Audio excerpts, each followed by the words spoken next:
Have you ever scrolled through your phone, seen a picture of a friend on a perfect vacation, and suddenly felt your own day shrink just a little? Have you ever heard about someone's new job, new car, new relationship, and that tiny voice in the back of your mind whispered, "And what about you?" You are not alone. That urge to compare is a very human thing.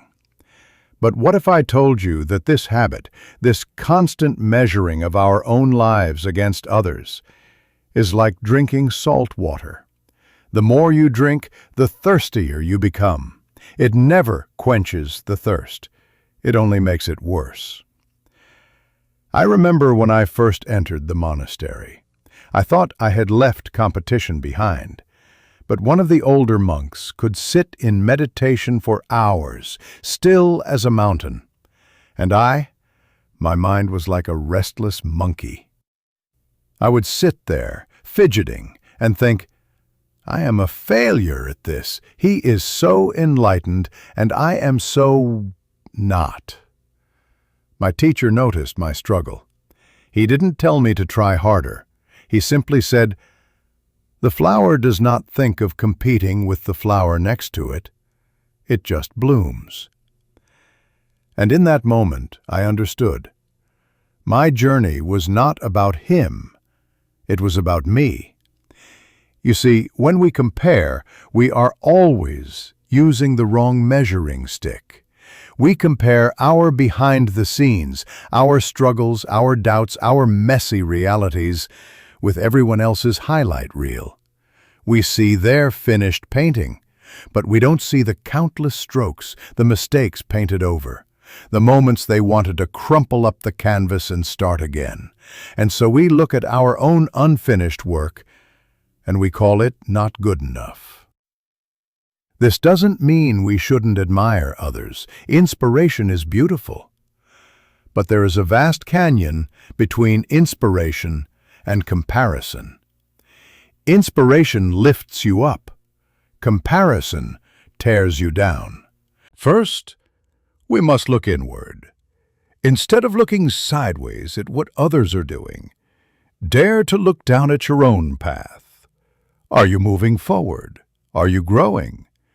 That is the only measure that has ever mattered. Your life is your unique artwork. It cannot be judged by the standards of another's. Second, practice gratitude for the ordinary. The warmth of the sun on your skin, the taste of a warm meal, the ability to take a deep breath.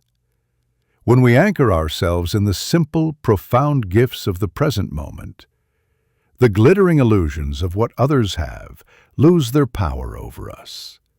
We realize we already have so much to be happy for. And finally, redirect that energy.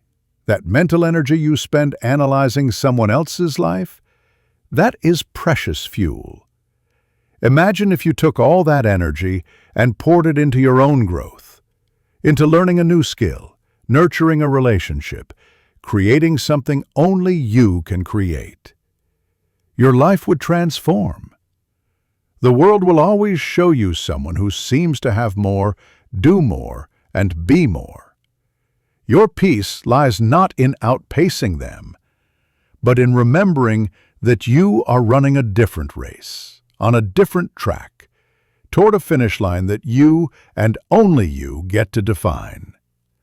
So today, I invite you to put down the heavy burden of comparison, to let go of the measuring stick, and to simply focus on watering your own garden. Tend to it with kindness, with patience, and with love. And in time, without ever looking to see how tall the tree next to you has grown, you will find you have bloomed into something uniquely, beautifully, and perfectly yourself.